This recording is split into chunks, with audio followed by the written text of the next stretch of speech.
नमस्कार, मी सरिता कौशिक।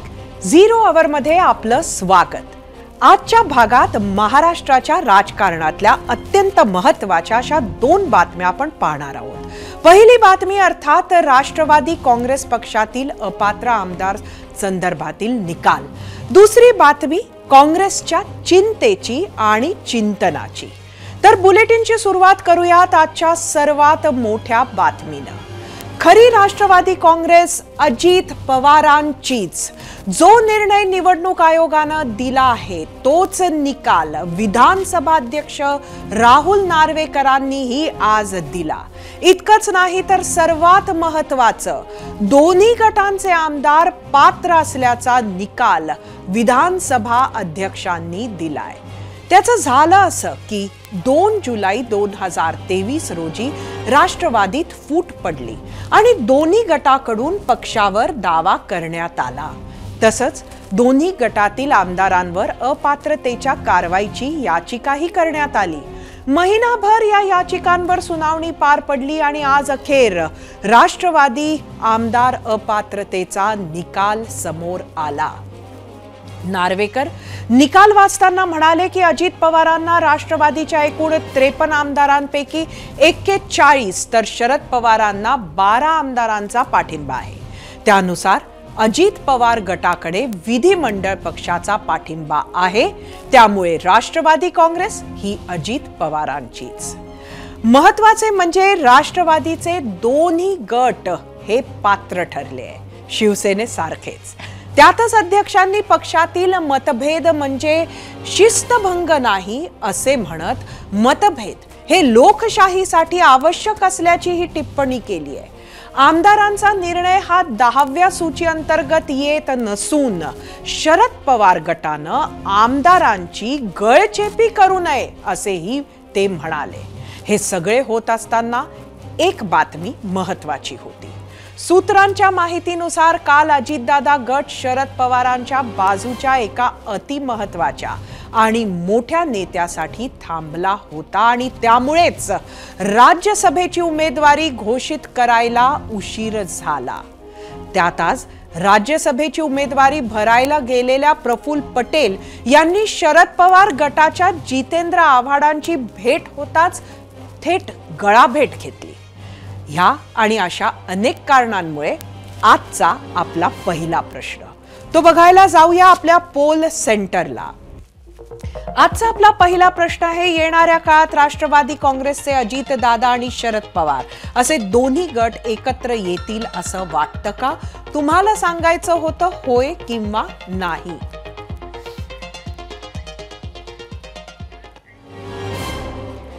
राष्ट्रवादी पक्ष अजित पवार यांचाच असल्याचा निकाल विधानसभा अध्यक्ष राहुल नार्वेकर यांनी दिला। अपेक्षेप्रमाणे राष्ट्रवादीच्या नेत्यांनी आनंद व्यक्त केला तर शरद पवार गटानं नाराजी व्यक्त केली। काही महत्त्वाच्या नेत्यांनी काय प्रतिक्रिया दिल्यात त्या पाहूयात। विधानसभेच्या अध्यक्षांनी निर्णय दिलेला आहे, त्या निर्णयाची आम्ही छाननी करू। प्रथम दर्शनी जे दिसतंय ते आमच्या वतीने जितेंद्र आव्हाड यांनी त्यांची मतं प्रदर्शित केलेली आहेत। आता याची छाननी करून त्यानंतर आम्ही योग्य ती आमची भूमिका घेऊ। मला खात्री आहे की 10th शेड्यूलमध्ये ज्या प्रोव्हिजन्स आहेत त्या सर्व प्रोव्हिजन्स धाब्यावर बसवण्याचं काम यात झालंय का निकालात ते बघावं लागेल आणि त्याप्रमाणे मला खात्री आहे की आमचा पक्ष सुप्रीम कोर्टात सर्वोच्च न्यायालयात दाद मागेल। अजितदादा पवार गटाच्या बाजूने पूर्णपणे निकाल लागलेला आहे। अर्थात आम्ही ते तशीच सकाळी मी तुम्हाला सांगितलं अपेक्षा होती तशी, कारण इलेक्शन कमिशनने दिल्लीच्या एवढे दिवस त्यांच्यासमोर सुद्धा केस चालली आणि त्यांनी सुद्धा जे आहे अजितदादा गटांवरच शिक्कामोर्तब केलं, त्याच्यामुळे आमचं काम जरा सोपं झालेलं होतं अर्थातच। आणि इथे सुद्धा त्यांनी जो निकाल दिला त्याचं आम्ही स्वागत करतो। तुम्हाला जर काहीच दिसत नसेल तर तुम्ही धृतराष्ट्राच्या भूमिकेत आहात की काय? असे धृतराष्ट्र हे महाराष्ट्राच्या राजकारणाचा बट्ट्याबोळ करतील। स्वतःच्या राजकीय स्वार्थासाठी पक्ष तोडायचे, पक्ष मोडायचे, कायदे तोडायचे, कायदे मोडायचे आणि मी त्या खेळातलाच नाही असं सांगायचं हे हास्यास्पद आहे। तुम्ही क्वासी ज्युडिशियल अथॉरिटी म्हणून बसला होतात, तुमचा तो अधिकार तुम्हाला प्रदान केलेला आहे, माझ्या त्या कक्षेतच बसत नाही असं जेव्हा तुम्ही म्हणता तेव्हा तुम्ही स्वतःचा पदाचा स्वतःच अपमान करून घेता. काही दिवसांपूर्वी सर्वोच्च न्यायालय, निवडणूक आयोग आणि विधानसभा अध्यक्ष अशा तिन्ही ठिकाणी जे उद्धव बाळासाहेब ठाकरे शिवसेनेचं झालं तेच आज राष्ट्रवादी पक्षाचंही झालं आहे. त्यामुळे आज राष्ट्रवादी पक्षाचा निकाल आल्यानंतर सर्वांचं लक्ष उद्धव बाळासाहेब ठाकरे शिवसेनेच्या प्रतिक्रियेकडे होतं. आमदार आदित्य ठाकरेंनी आजच्या निर्णयावर काय प्रतिक्रिया दिली आहे ती पाहूयात.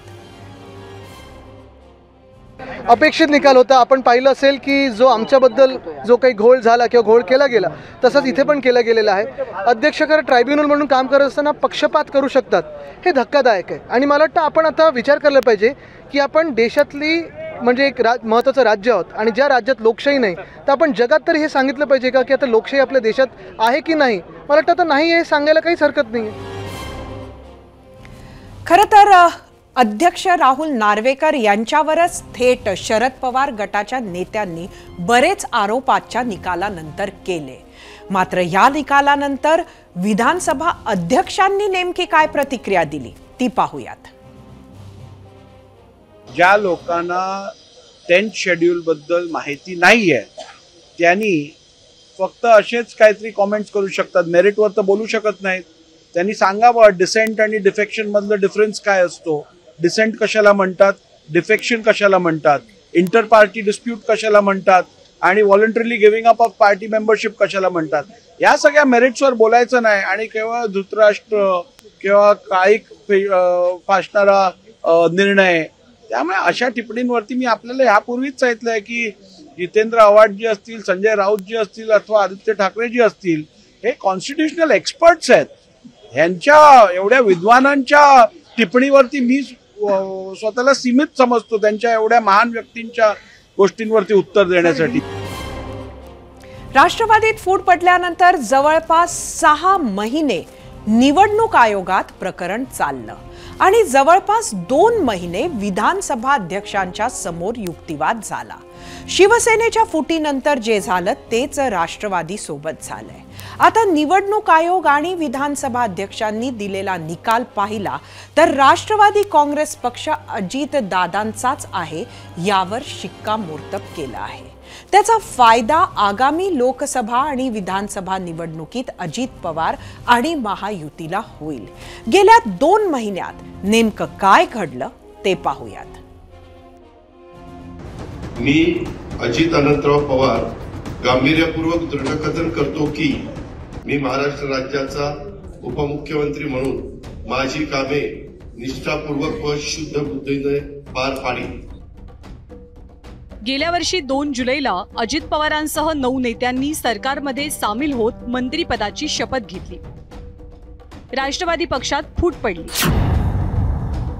शरद पवार गटाचे प्रदेशाध्यक्ष जयंत पाटील यांनी अजित पवारांसह 9 आमदारांच्या विरोधात निलंबनाची याचिका दिली. तर अजित पवारांनी सगळा पक्षच आपल्यासोबत असल्याचं सांगत पक्षावरच दावा केला. शरद पवारांचा अधिकार आणि त्यांनी केलेल्या नेमणुकांवरती प्रश्नचिन्ह उभं केलं. खरी राष्ट्रवादी कोणाची हा प्रश्न घेऊन शिवसेनेप्रमाणेच प्रकरण सर्वोच्च न्यायालय, निवडणूक आयोग आणि विधानसभा अध्यक्षांसमोर पोहोचलं. गेले 6 महिने यावर सगळीकडे खल सुरू होता. दरम्यान 6 फेब्रुवारीला निवडणूक आयोगानं आमदारांच्या संख्येच्या आधारे राष्ट्रवादी हा पक्ष आणि घड्याळ हे चिन्ह अजित पवारांना बहाल केलं आणि अजितदादांनी एक महत्त्वाची फेरी जिंकली. आम्ही सगळ्या सहकाऱ्यांनी आणि आमच्या बरोबर असणाऱ्या 50 आमदारांनी जो काही निर्णय घेतलेला होता त्या निर्णयाच्या संदर्भामध्ये इलेक्शन कमिशनने निकाल दिलेला आहे. मी विनम्रपणे तो निकाल स्वीकारतो. आमदार अपात्रता प्रकरणाचा दुसरा महत्त्वाचा टप्पा विधानसभा अध्यक्षांसमोरही सुरू होता. त्यात अनेक मोठ्या नेत्यांचे साक्ष पुरावे झाले, अनेक आरोप प्रत्यारोप झाले. राष्ट्रवादीत लोकशाही मार्गानं निवडणूक आणि नेमणुका होत नव्हत्या असा आरोप अजित पवार गटानं केला. तर राष्ट्रवादीमध्ये फूट पडल्यानंतर कार्यालयातील 2 कर्मचाऱ्यांनी कागदपत्रांची चोरी केल्याचा सनसनाटी आरोप शरद पवार गटाचे नेते जितेंद्र आव्हाड यांनी केला होता.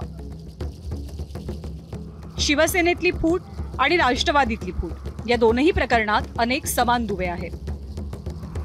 त्यामुळे शिवसेना एकनाथ शिंदे यांचीच असल्याचा निकाल विधानसभेचे अध्यक्ष राहुल नार्वेकर यांनी दिला तेव्हा शरद पवारांची प्रतिक्रिया बरीच बोलकी होती. विधिमंडळ पक्ष नाही तर पक्ष संघटनेला महत्व आहे असं सांगत त्यांनी अध्यक्षांच्या निर्णयावरती प्रश्नचिन्ह उपस्थित केलं होतं. पक्ष संघटना महत्वाची, जे उमेदवारांची निवड करतात त्यांना निवडणूक लढवायला अफोजे करतात आणि अशांच्यावर यापेक्षा त्यांना जे निवडतात त्यांच्यावर त्यांचा अधिकार अधिक महत्त्वाचा आहे. आणि लेजिस्लेटिव्ह पार्टी, विधिमंडळ पक्ष आणि पक्ष संघटना याच्यामध्ये पक्ष संघटना महत्त्वाची आहे असा निकाल सुभाष देसाईंच्या केसमध्ये सुप्रीम कोर्टाने दिलेला आहे. राज्यातील 2 महत्वाच्या परिवारानं स्थापन केलेल्या पक्षांमध्ये नेतृत्व बदल झालाय. हे महाशक्तीच्या पाठिंब्याशिवाय शक्य झालं नसतं असं सगळेच सांगतात. घटनेनुसार आणि कायद्यानुसार सगळ्या गोष्टी पार पडलेल्या असल्या तरी आता मुख्य लढाई मात्र बाकी आहे. जनतेला कुणाचे निर्णय पटलेत हे येत्या निवडणुकीत कळेलच. ब्युरो रिपोर्ट, एबीपी माझा.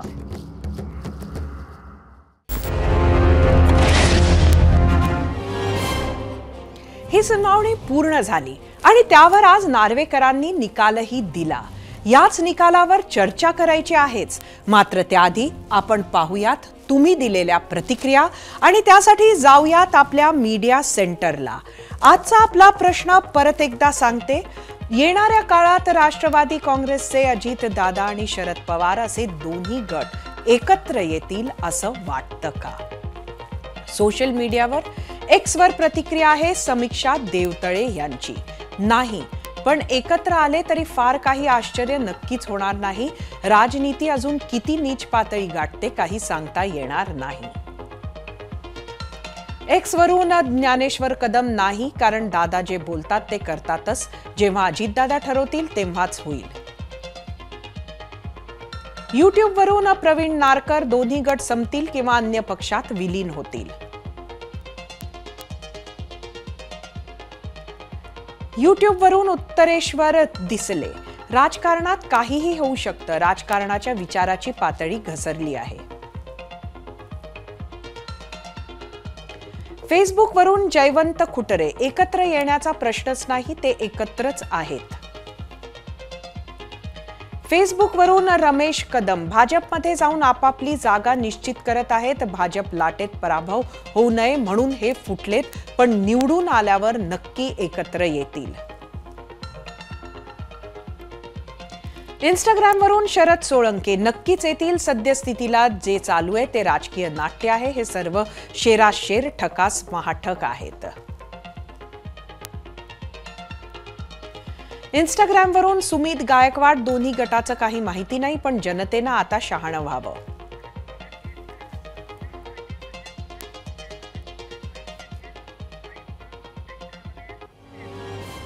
ज्या पद्धतीनं शिवसेनेतील दोन्ही गटाचे आमदार पात्र ठरले, जवळपास अशाच काहीशा मुद्द्यांवर राष्ट्रवादीच्याही दोन्ही गटाचे आमदार पात्र ठरलेत.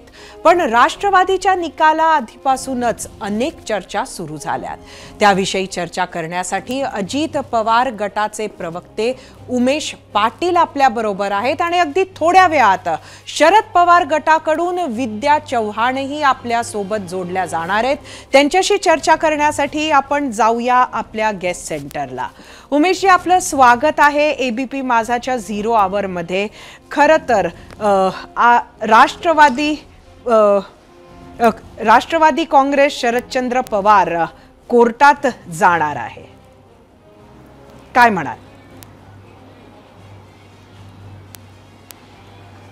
नाही, सर्वांची वक्तव्य मी ऐकलेली आहेत.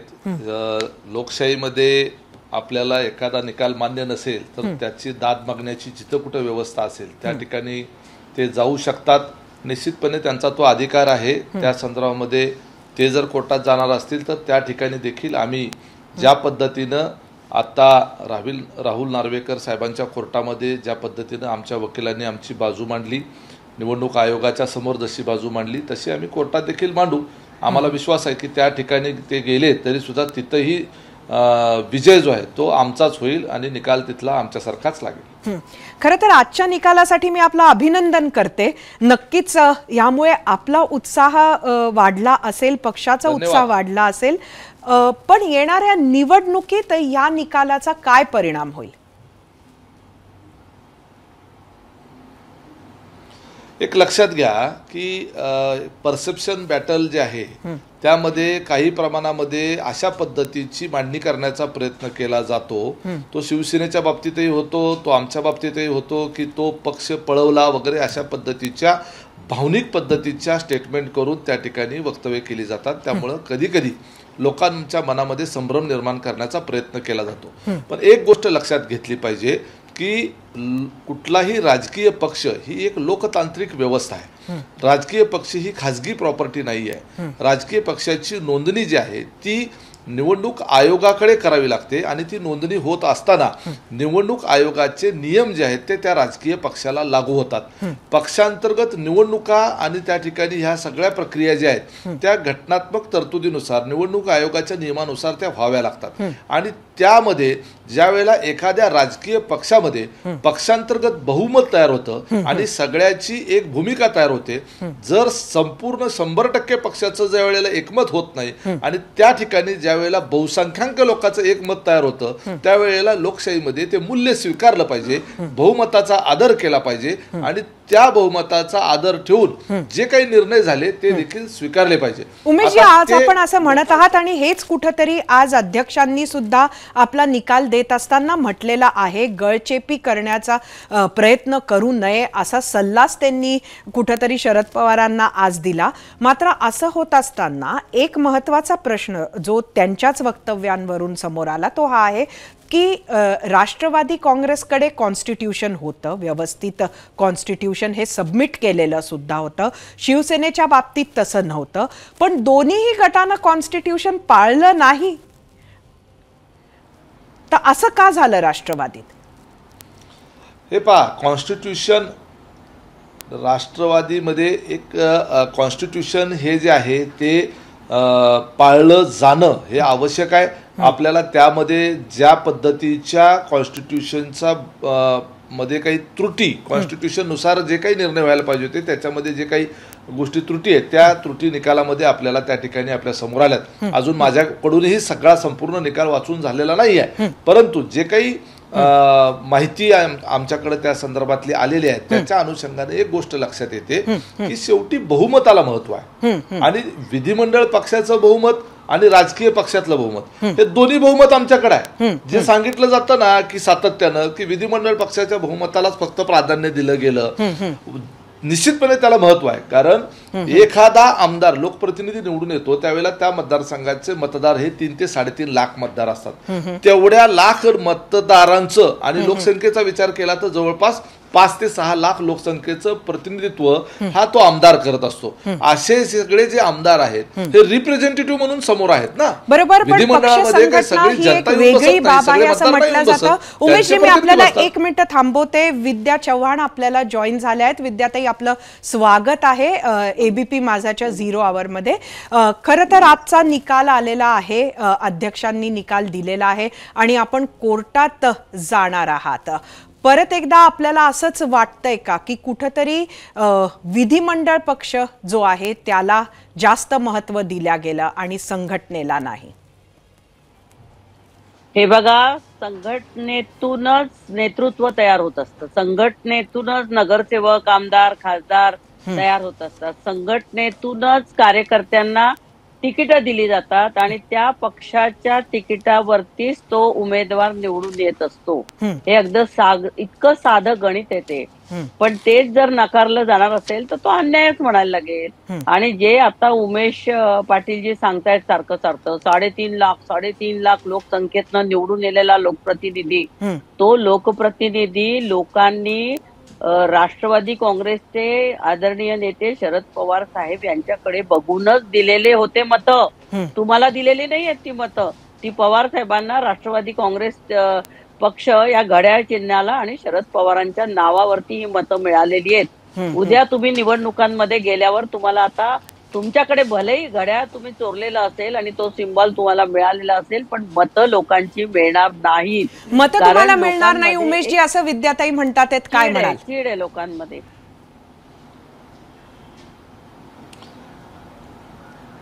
एक लक्षात घ्या की ते उद्या निवडणुका झाल्यानंतरच मतपेटीमधून ते स्पष्ट होणार आहे. आज त्यांचा तो अंदाज आहे आणि त्या ज्यांचं प्रतिनिधित्व करतायत त्यांच्या समाधानासाठी त्या बोलत आहेत. आम्ही कधीही असं म्हटलेलं नाही की पवार साहेबांच्याकडं पाहून म्हणा किंवा घड्याळाच्याकडं पाहून म्हणा लोकांनी मतं दिली नाहीत असं म्हटलेलं नाही. पवार साहेबांचं ह्या सर्व आमदारांना निवडून आणण्यामध्ये योगदान नाही असं म्हटलेलं नाही. पवार साहेबांचं योगदान नुसतं निवडून आणण्यापुरतंच नव्हे तर ह्या महाराष्ट्राच्या उभारणीमध्ये सुद्धा आहे. आम्ही ते नाकारत नाही. परंतु ही जी व्यवस्था आहे ही व्यवस्था बहुमताच्या आधारावर लोकशाही मूल्यावर चाललेली असते. जसा आपला देश लोकशाहीनं चाललेला आहे तसं हा पार्टी पक्ष सुद्धा लोकशाही मूल्यावर चाललेला असतं आणि पक्षांतर्गत बहुमताचा आदर करणं हे नेतृत्वाचं काम असतं. हे लक्षात घेण्याची आवश्यकता आहे. आणि ज्या वेळेला पक्षांतर्गत बहुमताचा आदर केला जात नाही, हाच मुद्दा घेऊन मी विद्याताईंकडे जाते. पक्षांतर्गत बहुमताचा आदर झाला नाही असं उमेशजींचं म्हणणं आहे आणि तेच कुठेतरी आज अध्यक्षांनी सुद्धा म्हटलंय. अहो, पक्षाच्या बहुमताचा आदर झाला नाही असं कसं काय म्हणता? पक्षाची घटना काय सांगते, पक्ष काय म्हणतो, पक्षाची तत्व काय, पक्षाची निष्ठा कोणावरती आहे. तुम्ही जर उद्या भाजपमध्ये जाऊन म्हणजे डायरेक्टली जरी भाजपमध्ये गेले नसले तरी इनडायरेक्टली भाजपच्या बाजूनीच ते आहेत हे जर सिद्ध झालं, हे सिद्ध झालेलं आहे आणि लोकांना माहिती आहे. त्यामुळे ती विचारधाराच जर आम्हाला मान्य नसेल तर त्या विचारधारेबरोबर चला म्हणून जर तुम्ही शरद पवार साहेबांना सांगितलं असेल आणि पवार साहेबांची मतं ही जर ठाम असतील आणि ते पक्षाचे अध्यक्ष आहेत, पक्षाचे संस्थापक आहेत आणि असं असताना सुद्धा त्यांच्यावरती तुम्ही आमच्याकडे बहुमत आहे, आमच्या बरोबर एवढे आमदार आहेत, आता त्या 7 का 9 मंत्रीपद मिळणार, कोणाला आणखीन काय मिळणार, कोणाला आणखीन काय मिळणार, कोणाला सत्तेत सहभाग मिळणार, म्हणून जर तुम्ही नेले असले तर त्या बहुमताला काही अर्थच नाही. विद्याताई, मी तुम्हाला एक प्रश्न विचारते आणि हाच प्रश्न खरं तर मला उमेशजींना पण नंतर विचारायचा आहे. राष्ट्रवादी काँग्रेस पक्षाचं ची घटना काय सांगत होती? बहुमताचा तिथं आदर आहे की नाही आणि निर्णय प्रक्रियेत बहुमताला काय स्थान होतं हे अगदी समजून घेण्याचा प्रयत्न आम्ही करत आहोत की एकंदरीत जर जास्त लोकांचं म्हणणं असं होतं की भाजपा बरोबर जायला पाहिजे तर तुमची घटना काय म्हणत होती? आमची घटना पवार साहेबांना जो अभिप्रेत आहे की आपण या धर्मांध शक्तींना रोखण्याचं काम केलं पाहिजे, जे संविधान या देशाने स्वीकारलेलं आहे त्या संविधानाच्या विरोधात जर कोणी काम करत असेल तर तिथे आपण जाता कामा नये. आणि ही आयडिओलॉजी प्रत्येक पक्षाची असती, तशी ती राष्ट्रवादी काँग्रेस पक्षाची शरद पवार साहेबांची होती, जी काँग्रेसच्या बरोबर जाऊ शकते, जी शिवसेनेच्या बरोबर जाऊ शकते, परंतु धर्मांध भाजप बरोबर जाण्यास. विद्याताई, असं म्हणणं आपल्याला वाटत नाही का की थोडं धाडसाचं होईल? शेवटी 2014 मध्ये भारतीय जनता पक्ष या राज्यात सत्ता स्थापन करू शकला तोच मुळात बाहेरून दिलेल्या पाठिंब्यामुळे राष्ट्रवादीच्या.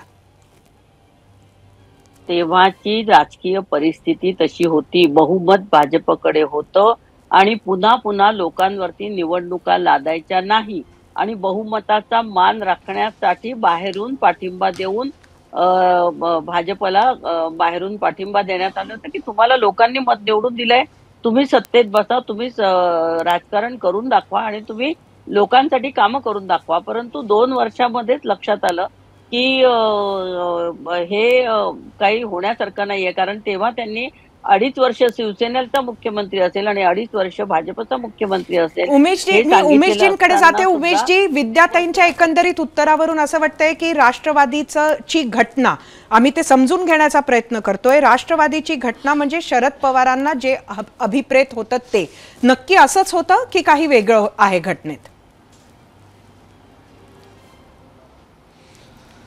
आता विद्याताई ज्या काही म्हणाल्या त्याच्यातून त्या सेल्फ गोल करून घेण्याचा तो प्रकार आहे. त्यांनी स्वतःच आता मान्य केलेलं आहे की 2014 साली आपण न मागता भारतीय जनता पार्टीला पाठिंबा दिला होता. त्या आधी म्हणाल्या की आपल्या घटनेमध्ये आपण धर्मांध शक्तीच्या बरोबर जाऊ शकत नाही, आपली सेक्युलर पार्टी आहे. थांबा ना ताई, आता मी बोलतो, तुमचं बोलताना मी मध्ये नाही बोललो. तर यामध्ये पक्षाची घटना जी आहे त्या पक्षाच्या घटनेमध्ये कुठल्याही राजकीय पक्षाच्या घटनामध्ये या पक्षात लोकशाही अमान्य आहे असं असू शकत नाही. लोकशाही प्रक्रियेमध्ये राजकीय पक्षाच्या घटनेमध्ये लोकशाही ही बाय डिफॉल्ट अभिप्रेत आहे. कुठल्याच घटनेमध्ये असं असू शकत नाही की अध्यक्ष म्हणेल तीच पूर्व दिशा, अध्यक्ष म्हणेल तसंच चालेल, मग त्याला बाकीच्या त्या कार्यकारिणीला त्या पक्षाच्या पदाधिकाऱ्यांना सदस्यांना अर्थच राहणार नाही त्यांच्या मताला. ही काही हुकुमशाही नाही आहे. विद्याताई आपण ज्या पद्धतीनं आता मांडणी करताय,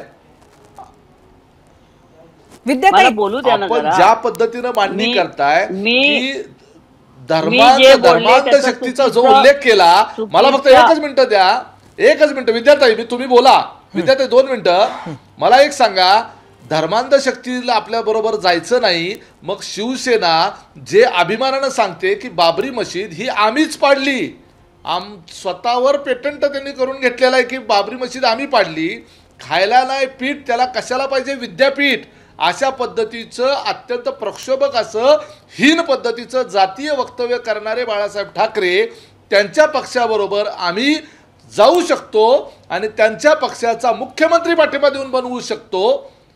मला एक सांगा, त्यावेळेला आपल्या घटनेमधली धर्मनिरपेक्षता ही कुठं गेली होती? विद्याताई आपल्याकडे वेळेचं बंधन आहे. विद्याताईंचं उत्तर याच्यावर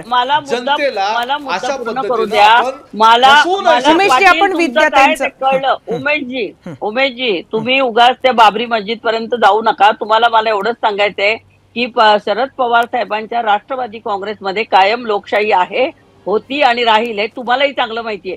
पवार साहेब नेहमी प्रफुल्ल पटेल असतील, अजितदादा असतील, जयंत पाटील साहेब असतील, सगळ्यांना, भुजबळ साहेब असतील, सगळ्यांना घेऊन, दिलीप वळसे पाटील असतील, सगळ्यांना म्हणजे इव्हन आमच्यासारखे पदाधिकारी सुद्धा त्या मीटिंग मध्ये असून एकमताने सगळ्यांशी चर्चा करून कुठलाही निर्णय लोकशाही मार्गाने पद्धतीने घ्यायचे. कधी कोणावर निर्णय थोपवलेला नाही. परंतु भाजप सोबत जाणं हे कोणालाही कधी मान्य नव्हतं. परंतु ईडीच्या आणि ह्याच्या सगळ्याच्या चौकशा लागल्या, यांच्यावरती इन्कम टॅक्सच्या धाडी पडल्या, यांना हुकुमशहाने सगळं सांगितलं की तुम्ही जर आज आमच्या पक्षामध्ये आला नाही तर उद्या तुम्हाला जेलमध्ये जायची तयारी ठेवा. तेव्हा हे लोक नाईलाजास्तव तिकडे गेलेले आहेत. हे लक्षात ठेवलं पाहिजे. विद्याताई आपली भावना लक्षात आली. एक आजचा आमचा 0 आवरच्या पोलच्या प्रश्नाचं उत्तर फक्त होय किंवा नाही मध्ये हवंय, ते मी तुमच्या दोघांकडनं घेते आणि आजची चर्चा आपण इथेच थांबूया. विद्याताई, येणाऱ्या काळामध्ये म्हणजे बऱ्याच काही घटना घडल्यात, त्या आधी मी सांगितल्या या भागामध्ये, पण बऱ्याच घटनांमुळे असा हा प्रश्न पडतो की येणाऱ्या काळात हे दोन्ही गट एक होऊ शकतील का? होय किंवा नाही, तुम्हाला काय वाटतं?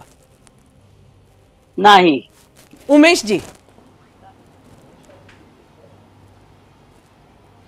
होऊ शकतात असं मला वाटतं. नक्कीच. आणि इथंच आपण ही चर्चा इथंच थांबूया. तुमच्या दोघांचे खूप खूप धन्यवाद. आता वेळ झाली आहे आजचा पोल रिझल्ट पाहण्याची आणि त्यासाठी जाऊयात आपल्या पोल सेंटरला. आजचा आपला प्रश्न तुम्हाला परत एकदा सांगते. येणाऱ्या काळात राष्ट्रवादी काँग्रेसचे अजित दादा आणि शरद पवार असे दोन्ही गट एकत्र येतील असं वाटतं का? एकूण 23,000 मतं युट्यूबवर. 41% लोकांनी होय म्हटलंय, पण 59% लोकांनी नाही म्हटलंय. इंस्टाग्रामवर एकूण 3,000 मतं.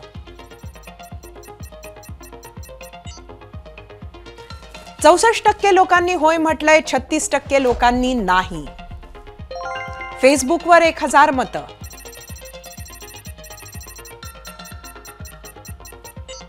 50-50% आहे होय आणि नाही. एक्स वर बघूया. 40% लोकांनी होय म्हटलंय, 60% नाही.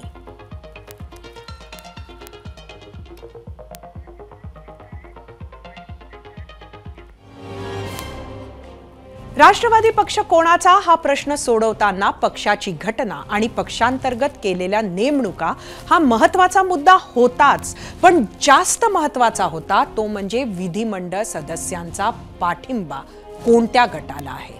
शिवसेना पक्ष आणि चिन्ह एकनाथ शिंदेंना देताना याच मुद्द्यांवर विधानसभा अध्यक्षांनी भर दिला होता। तेच मुद्दे शरद पवारांच्या विरोधात गेले आणि अजित पवारांचा मोठा विजय झाला।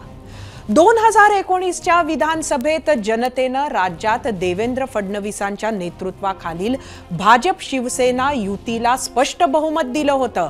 मात्र बंद दाराआड वचनांचं कारण देत उद्धव ठाकरे यांनी अचानक भाजपची साथ सोडण्याचा निर्णय घेतला। लगेच शरद पवार आणि काँग्रेसच्या मदतीनं स्वतःसाठी मुख्यमंत्री पदही मिळवलं। बहुमत मिळूनही आणि सर्वाधिक 105 आमदार असूनही भाजपला सत्तेपासून दूर राहावं लागलं होतं।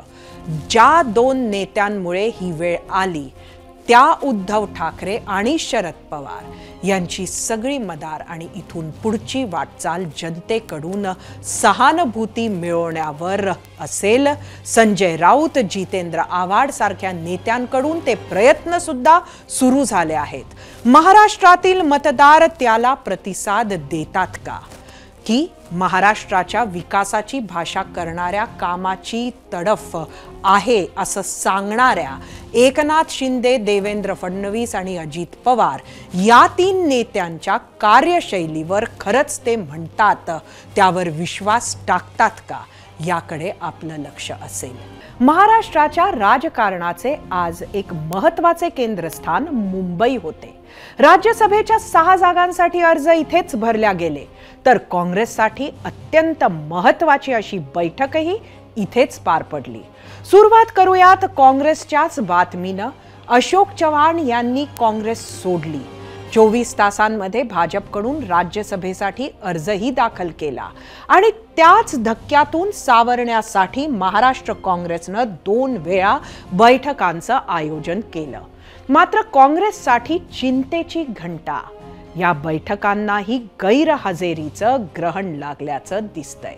ते पाहायचं आहेच, पण त्याआधी मी एक आकडेमोड सांगते। 2019 साली महाराष्ट्र विधानसभेचा निकाल लागला। काँग्रेसचे 44 आमदार निवडून आले। गेल्या 4.5 वर्षांमध्ये झालेल्या उलथापालथीनंतरही काँग्रेसचे मात्र 44 आमदारांचा आकडा कायम होता। पण सुनील केदार यांची आमदारकी रद्द झाली। आकडा झाला 43। त्याच्याच पाठीवर अशोक चव्हाणांनी पक्ष सोडला। आकडा 42 वर आला। एकनाथ शिंदे आणि अजित पवार हे बाहेर पडले ते आमदारांची फौज घेऊन। अशोक चव्हाण यांची राजकीय उंची बघता तेही तेच करू शकत होते आणि त्यामुळेच काँग्रेसमध्ये शिवसेना आणि राष्ट्रवादी काँग्रेसप्रमाणेच फूट पडेल अशा चर्चा सुसाट होत्या। तीच पडझड रोखण्यासाठी किंवा संभाव्य अशी फूट टाळण्यासाठी काँग्रेसकडून प्रचंड डॅमेज कंट्रोल सुरू झालं। त्यासाठीच आज मुंबईत बैठक बोलवण्यात आली होती। पक्षाच्या हाकेला कोण ओ देतं, कोण येतं, कोण म्हणतं की आम्ही काँग्रेस बरोबरच आहोत हे बघण्यासाठीचा हा सगळा एक्सरसाइज। पण बैठकीत जे बघायला मिळालं त्यामुळे काँग्रेसची भीती, चिंता आणि हृदयाचे ठोके कमी होण्याऐवजी वाढले असणार। नक्की काय झालं ते सांगणार आहोतच, पण त्याआधी आजचा प्रश्न तोच पाहण्यासाठी आपण जाऊया आपल्या पोल सेंटरला। आजचा आपला दुसरा प्रश्न होता, अशोक चव्हाणांच्या पक्षांतरानंतरच्या बैठकीला अनेक आमदारांची दांडी, काँग्रेसला खिंडार पडेल असं वाटतं का? तुम्हाला सांगायचं होतं होय किंवा नाही।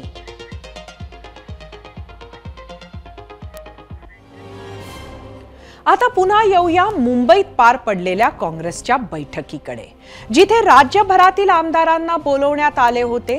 किती आमदार आले, किती नाही आले, कोणाचे काय होती कारणे, बघूयात हा स्पेशल रिपोर्ट।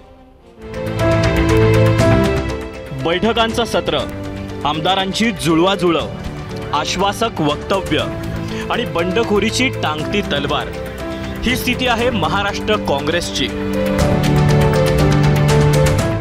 अशोक चव्हाणांनी हात जोडून काँग्रेसचा हात सोडला, भाजपचं कमळ हाती घेतलं आणि त्यांच्याबरोबर पक्षातून बाहेर पडणाऱ्या आमदारांची, नेत्यांची नावं चर्चेत येऊ लागली। म्हणून मुंबईत एक महत्त्वाची बैठक पार पडली, ज्यात काँग्रेसकडे असलेल्या 42 आमदारांपैकी 33 आमदार उपस्थित होते। ते कोण कोण ते पाहूया। विकास ठाकरे पश्चिम नागपूर, दर्यापूरचे बळवंत वानखेडे, कोल्हापूर दक्षिणचे ऋतुराज पाटील, कोल्हापूर उत्तरच्या जयश्री जाधव, ब्रह्मपुरीचे विजय वडेट्टीवार, तर जतचे विक्रम सावंत, कसब्याचे रवींद्र धंगेकर, पलूस कडेगावचे विश्वजित कदम, आमगावचे साहसराम कारोटे, यासोबतच साकोलीचे नाना पटोले, संगमनेरचे बाळासाहेब थोरात, पाथरीचे सुरेश वरपुडकर, हातकणंगलेचे राजू आवळे, वरोऱ्याच्या प्रतिभा धानोरकर, रिसोडचे अमित झनक, लातूर ग्रामीणचे धीरज देशमुख, उत्तर नागपूरचे नितीन राऊत, कराड दक्षिणचे पृथ्वीराज चव्हाण, मुंबादेवीचे अमीन पटेल, सोलापूर शहर मध्यच्या आमदार प्रणिती शिंदे, तिवसाच्या आमदार यशोमती ठाकूर, इगतपुरीचे आमदार हिरामण खोसकर, मलकापूरचे राजेश एकड़े, जालन्याचे कैलास गोरंट्याल, धारावीचे आमदार वर्षा गायकवाड, करवीरचे आमदार PN पाटील, नवापूरचे शिरीष नाईक, उमरेडचे राजू पारवे, श्रीरामपूरचे लहू कानडे, पुरंदरचे संजय जगताप, तर उत्तर नागपूरचे नितीन राऊत, धुळे ग्रामीणचे कुणाल रोहिदास पाटील आणि देगलूरचे जितेश अंतापूरकर। व्यक्तिगत काही कार्यक्रम त्यांच्या गळ्यातले आहेत, त्याची त्यांनी माहिती आम्हाला दिली। ज्यांनी माहिती दिली त्यांच्याबद्दलचा काही इश्यूज नाही आहे, जवळपास सगळे अटेंड होते। आपण पाहिलं की आमचे नांदेडचेही आमदार, ज्याच्याबद्दलचं सगळ्यांना डाऊट होतं, ते पण आलेत। त्याच्यामुळे मूळ प्रश्न असा आहे की ही बातमी होऊ शकत नाही आणि त्याच्यामुळे आज जे काही परिस्थिती आहे त्या परिस्थितीचं चित्र आपण पाहतोय। हमारे सभी विधायक जो है वो हमारे साथ में है, कोई प्रॉब्लम नहीं है। जो 2-4 लोग नहीं थे तो किसी के घर में शादी है, किसी के अलग प्रॉब्लम है, किसी का कुछ बीमार है, थोड़ा ऐसे प्रॉब्लम है, वो मेरी परमिशन लेके यहाँ नहीं थे। काँग्रेसचे सर्व आमदार हे उपस्थित आहेत। बाहेर ज्या सुरू आहेत त्या अफवा आहेत। 3-4 लोक जे आले नाहीत त्यांनी पहिले परवानगी घेतली आहे, तशा पद्धतीची माहिती आपल्याला प्रदेशाध्यक्षांनी दिल्या होत्या। आपण कुठल्याही चुकीच्या किंवा कुठल्याही सूत्रानुसार ज्या माहिती येत आहेत त्या अतिशय चुकीच्या आहे, मी त्याचं खंडन करतो। सर्व लोक जे आहेत ते उपस्थित आहेत आणि जे 3-4 लोक आले नाहीत त्यांनी परवानगी घेतलेली आहे। त्यांचे काही पूर्वनियोजित कार्यक्रम होते, कोणाकडे लग्न आहे, कोणाकडे घरातलं काही आहे आणि त्याच्यामुळे ते आलेले नाही, पण त्यांनी परवानगी घेतलेली आहे। तर गैरहजर असलेले आमदार कोण कोण आहेत आणि त्यांनी काय कारण दिली तीही पहा। मोहन हंबर्डे, मतदारसंघ नांदेड दक्षिण, घरी लग्न कार्य असल्याचं कारण देत त्यांची अनुपस्थिती होती। माधवराव जवळगावकर, मतदारसंघ हदगाव, वैयक्तिक कारण देऊन ते अनुपस्थित राहिले। लातूर शहराचे आमदार अमित देशमुख, विलासराव देशमुखांच्या पुतळ्याच्या अनावरणाचा कार्यक्रमाचं कारण देऊन ते अनुपस्थित होते। तर सुलभा खोडके, अमरावतीच्या आमदार, लग्न कार्याचं निमित्त देऊन त्याही अनुपस्थित राहिल्या। केसी पाडवी, अक्कलकुवाचे आमदार, वडिलांचं वर्षश्राद्ध असल्याचं कारण त्यांच्याकडून देण्यात आलं। तर संग्राम थोपटे, भोरचे आमदार, येऊ शकत नाही असं कळवलं असल्याचं त्यांनी सांगितलं। ही अशी सगळी कारणं दिली गेली आणि अनुपस्थित राहिले। पण यातले अनेक आमदार माजी मुख्यमंत्री अशोक चव्हाण यांचे निकटवर्तीय म्हणून ओळखले जातात। आता त्यात असेही आमदार होते की ज्यांनी कारणंही दिली नाहीत आणि आलेही नाहीत। मालाड पश्चिमचे असलम शेख सकाळी 9:30च्या बैठकीला 3च्या सुमारास पोहोचले, तर वांद्रे पूर्वचे झिशान सिद्दीकी हे आलेच नाहीत। पक्षासाठी समाधानाचं कारण इतकंच की दोन्ही आमदार काल पार पडलेल्या बैठकीत होते, तर देवळीचे आमदार रणजित कांबळे आणि रावेरचे शिरीष चौधरी हे दोघे जण मात्र नॉट रिचेबल होते। तर हा होता आजच्या महाराष्ट्र काँग्रेसच्या बैठकीचा लेखाजोखा। काँग्रेसच्या राजकारणाचा विचार केला तर यापैकी किती आमदार लोकसभेपर्यंत पक्षासोबत राहतील हे सांगणं जरा कठीण आहे। बैठकीला आले म्हणजे थांबतीलच असंही नाही, कारण देऊन आले नाही म्हणजेही थांबतील असंही नाही, आणि ज्यांनी कारणंही दिली नाहीत आणि आलेही नाहीत त्यांचा एक पाय दरवाजाच्या बाहेर असण्याची शक्यता नाकारताही येत नाही। 0 अवर, ABP माझा, मुंबई।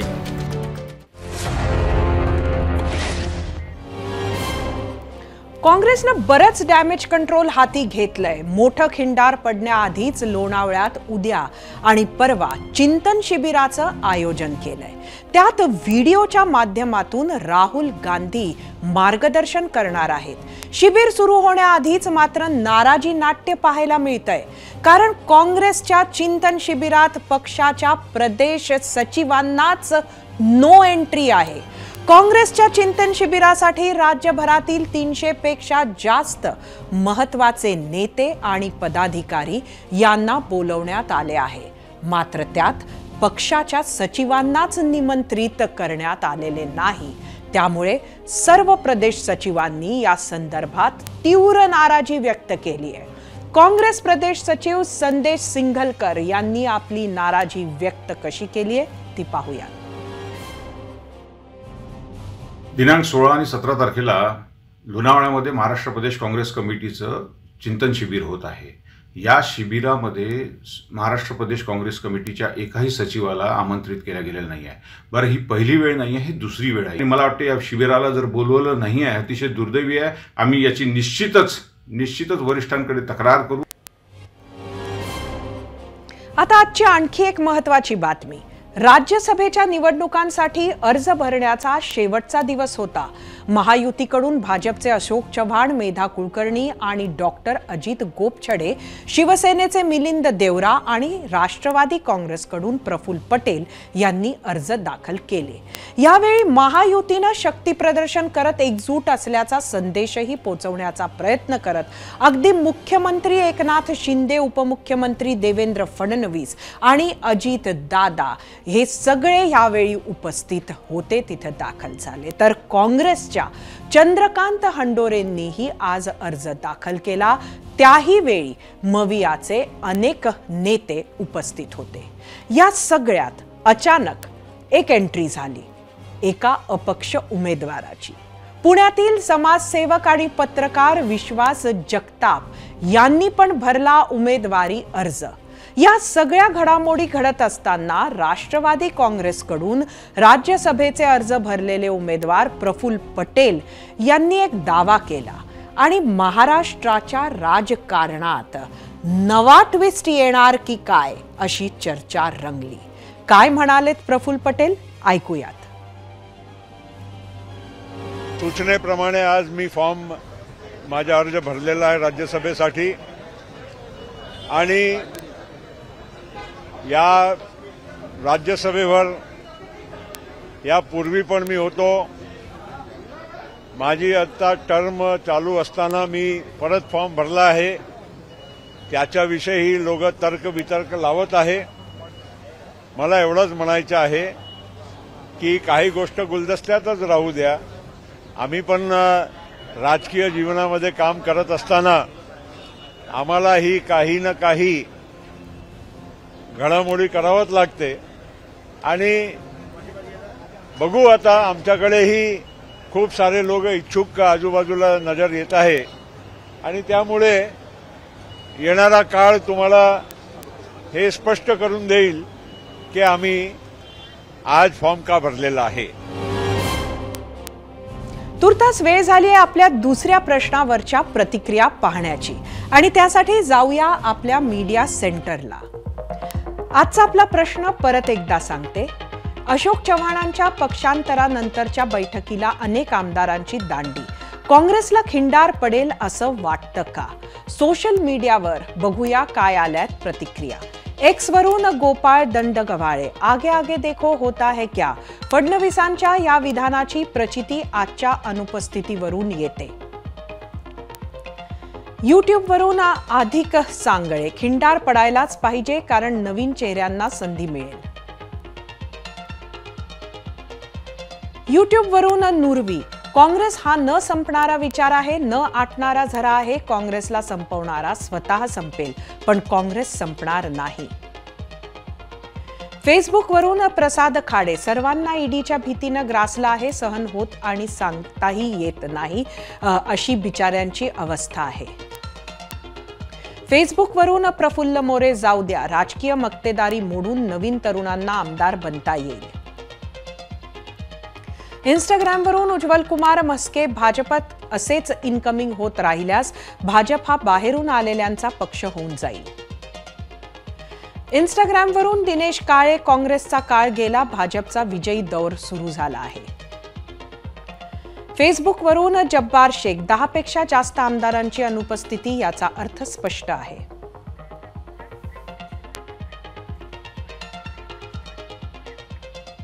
या झाल्या महाराष्ट्राच्या प्रतिक्रिया आणि आता वेळ झालीये आपला पोल रिझल्ट पाहण्याची. त्यासाठी जाऊया आपल्या पोल सेंटरला. आजचा आपला प्रश्न परत एकदा सांगते. अशोक चव्हाणांच्या पक्षांतरानंतरच्या बैठकीला अनेक आमदारांची दांडी, काँग्रेसला खिंडार पडेल असं वाटतं का? एकूण 20,000 मतं युट्यूबला. 56% लोकांना वाटतंय होय खिंडार पडेल, तर 44% वाटतंय नाही. इंस्टाग्रामवर एकूण 2,000 मतं.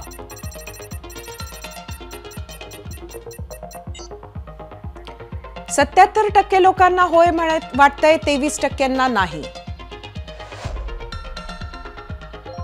फेसबुकवर 1,000 मतं.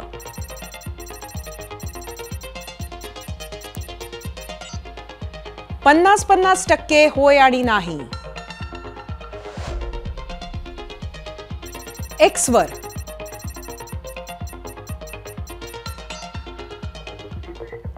63% लोकांना वाटतंय होय, 35% नाही.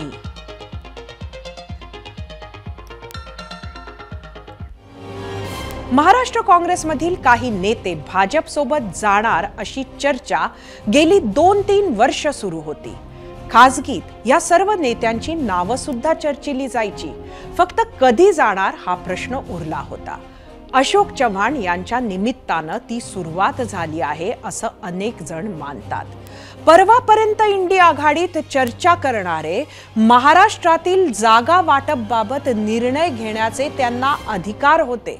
अगदी वंचित बहुजन आघाडी सोबत शेवटच्या क्षणापर्यंत सुरू असलेल्या वाटाघाटीचेही अशोक चव्हाण साक्षीदार होते. काँग्रेसची मवियाची रणनीती माहिती असलेले आणखी नेमके किती जण आता भाजपात जाण्याच्या मार्गावर आहेत, ते कधी जातील असे अनेक प्रश्न काँग्रेसला सतावत असतील. तो अविश्वास पक्षाच्या रोजच्या कारभारात सुद्धा डोकावताना दिसत राहणार. त्यामुळेच लोणावळ्यातील चिंतन शिबिरात चिंतन होणार, मंथन होणार की फक्त चिंता केली जाणार, हे येत्या 2 दिवसात आपल्या समोर येईलच. एबीपी माझा, उघडा डोळे बघा नीट.